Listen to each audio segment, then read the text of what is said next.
Alors, je suis Boris Zukanovic. J'ai pris la direction de la coopérative des sauniers de l'île de Ré en 2023. Euh, moi, j'ai un parcours depuis 18 ans engagé dans le commerce équitable, dans mes compétences, mais plutôt commerciales.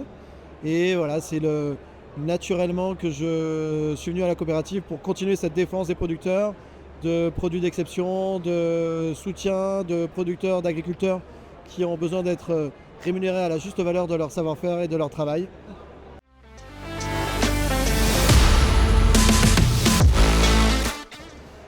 Alors le sel de l'île de Ré, si je remonte réellement l'origine de sel de l'île de Ré, c'est 9 siècles d'histoire du sel sur l'île de Ré.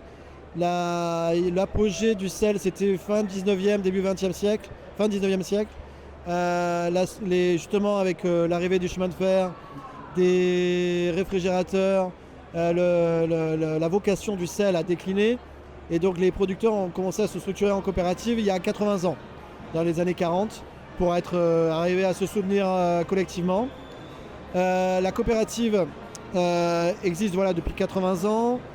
Elle est totalement indépendante depuis une vingtaine d'années. Elle regroupe 60 sauniers. On est une équipe de 22 salariés pour produire, conditionner, vendre, mettre en valeur le sel de l'île de Ré et la fleur de sel de l'île de Ré. Aujourd'hui, on est à réinstaller des jeunes sauniers, à se développer. Donc si vous connaissez quelqu'un que ça pourrait intéresser, un jeune en formation en lycée agricole ou autre, il faut lui parler, de venir nous rencontrer. C'est une pratique d'agriculture qui est méconnue et qui est pourtant absolument géniale sur lesquelles on arrive à en vivre plutôt correctement et de mieux en mieux.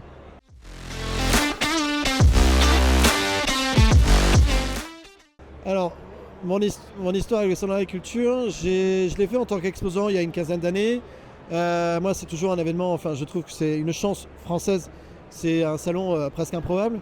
Tiens, on fait un salon pour mettre en valeur l'agriculture. On a un lien très marqué, je trouve, en tant que Français avec les agriculteurs. C'est quelque chose qu'on défend tous. Je pense qu'on est rare. Peut-être on le fait pas assez dans notre vie personnelle à défendre cette agriculture, mais on en est fiers. On a toujours envie d'en être fiers. Il suffit de voir les signes de qualité qui existent autour de l'agriculture. Et ce moment festif, de mise en valeur, de focale qui est mise sur l'agriculture, c'est précieux. On est exténué, fatigué après l'agriculture, mais paradoxalement rempli d'énergie. Parce qu'il se passe plein de choses. On voit des producteurs, des agriculteurs qui sont fiers de ce qu'ils font. Donc c'est un plaisir. J'ai le sourire forcément. Et c'est ce qu'on a toute la journée. Et c'est une chance de pouvoir se mettre en valeur.